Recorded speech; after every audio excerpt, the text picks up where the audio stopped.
여러분 안녕하십니까, 이충건입니다. 오늘은 재정 준칙 없이는 2070년 국가 채무 비율이 193%로 폭증할 전망이다. 이는 문정부 5년간 국가 채무 급증이 주요 원인이고, 윤 정부가 긴축 재정으로 국가 채무를 억제하려고 하는 노력은 바람직하다라고 하는 내용을 가지고 말씀을 드리겠습니다.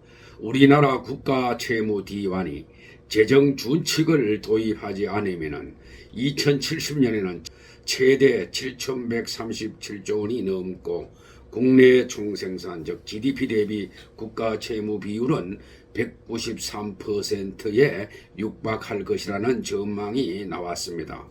정부가 최근 발표한 재정 준칙은 국가 채무 비율을 60% 이내로 관리하는 내용을 담고 있습니다. 이를 실현하려면 관리 재정 수지 적자를 GDP 대비 평균 1% 수준으로 유지해야 한다는 분석입니다. 재정 준칙이라고 하는 것은 재정 수지와 재정 지출, 국가 채무 등 총량적인 재정 지표에 대해서 수치화한 목표를 포함하는 재정 운영의 목표 설정 및 이의 달성을 위한 방안 등을 법제화함으로써 재정 정책 당국의 재량적 재정 운용에 제약을 가하는 재정 운용 체계를 말합니다. IMF 즉 국제통화기금은 재정 준칙의 세 가지 구성 요소로, 첫째, 헌법과 법률, 가이드라인, 국제협약 등 법적 토대를 마련하고, 둘째, 재정 수지와 국가 채무, 지출 총액 등의 총량적 재정 목표, 셋째, 재정 준칙을 준수하지 못했을 경우에 가해지는 사법적, 금전적, 신용적 제재 등의 제재 조치를 제시했습니다.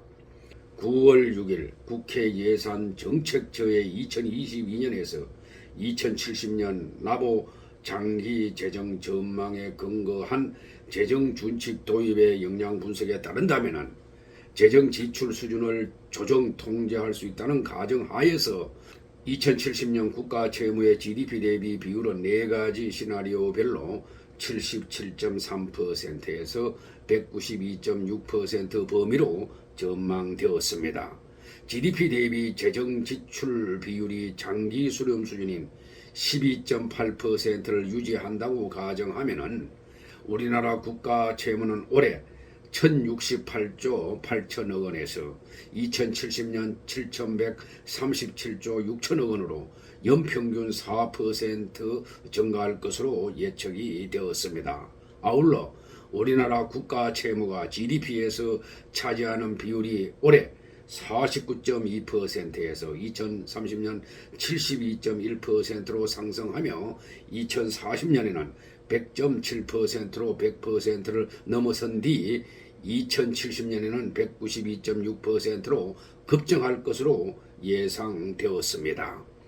재정 총량 전망을 보면 총 수입은 2022년 603조 9천억 원에서 2070년 883조 1천억 원으로 연평균 0.8% 증가합니다. 총 지출은 2022년 689조 9천억 원에서 2070년 1341조 9천억 원으로 연평균 1.4% 늘어날 것으로 예상되며, 이에 따라 총 수입에서 총 지출을 뺀 통합재정수지 적자는 2022년 86조 원에서 2070년 458조 700억 원으로 증가할 전망입니다. 이에 윤석열 정부는 GDP 대비 관리 재정수지 적자 비율을 3% 이내로 관리하되 국가 채무 비율이 60%를 넘어가면은 관리 재정수지 적자 비율을 GDP 대비 2% 이내로 더 엄격히 관리하도록 하는 재정 준칙을 추진하고 있습니다. 바람직한 현상입니다. 재정 준칙은 재정 건전성 지표가 일정 수준을 넘지 않도록 관리하는 규범입니다. 법안은 아직 통과되지 않았지만 정부는 당장 내년 예산부터 준칙을 적용해서 편성하겠다는 방침입니다. 국회 예산정책처가 나보 장기 재정 전망에 이번 재정 준칙안을 적용한 결과 2030년부터 2070년까지 장기적으로 관리 재정 수지 적자를 GDP 대비 평균 1% 수준을 유지해야만은 재정 준칙의 기준 국가 채무 비율은 60%를 유지할 수 있는 것으로 분석이 되었습니다. 예정처는 2023년부터 관리 재정 수지 적자 비율이 재정 준칙 안의 한도인 GDP 대비 3%를 유지하고 국가 채무의 GDP 대비 비율이 60%를 초과하는 시점부터 국가 채무 비율이 60%를 넘지 않도록 관리 재정 수지를 개선하는 것으로 가정했습니다. 이런 가정하에서 관리 재정 수지는 2023년에서 2029년 동안 매년 GDP 대비 3.0%의 적자를 기록하고 2030년부터는 1.4%, 2040년부터는 1.1%, 2050년에는 1.0%, 2060년에는 0.9%, 2070년에는 0.9%에 그칠 것으로 전망이 되었습니다. 이에 따른 2030년에서 2070년 평균 관리 재정 수지는 1.0%입니다. 그러나 이것을 지킬 수 있을지는 두고 봐야 할 것 같습니다. 관련 부처 등에 따른다면 정부는 이번 주 재정 준칙을 발표할 것으로 알려졌습니다. 재정 준칙에는 기존에 발표된 관리 재정 수지 비율 등의 내용을 포함해서 구체적인 내용이 담길 전망입니다. 문 정부 이전까지는 국가의 암묵적인 국가 채무 비율, 즉 디완 비율을 GDP의 40%를 지켜왔는데 이것을 무시하고 60%로 올린 다음 국가 채무를 크게 증가시켰습니다.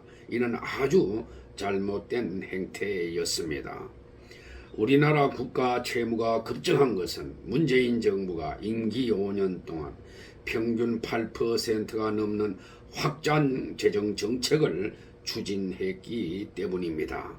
문 정부는 신종 코로나19 대응과 포퓰리즘적 재정 정책으로 국가 채무가 2016년 말에는 627조에 불과했던 국가 채무를 400조 원 이상 증가시켜서 금년 말에는 1069조 원으로 증가할 전망입니다.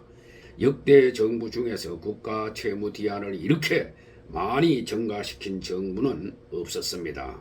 이렇게 증가시켜 놓고 일부 민주당 의원들과 폴리패스들이 코로나19를 핑계로 국가 채무의 불가피성을 강조하면서 괜찮다고 하는 사람들을 보면은 무책임하다는 생각이 들어갑니다. 가장 작은 개념인 국가 채무 디완을 기준으로 보면 이렇게 되고 이것보다 강의의 국가 부채인 D1, D2, D4 등으로 보면 훨씬 더 많다는 것을 유념해야 할 것입니다. 문 정부의 무리한 확장적 재정 정책은 고스란히 차기 모든 정부의 재정 부담으로 작용할 전망입니다. 이러한 재정 전망치가 그것을 증명하는 것입니다. 아무튼 윤 정부가 재정 준칙을 제정하여 국가 채무를 억제하려고 하는 것은 바람직한 조치로 판단이 됩니다.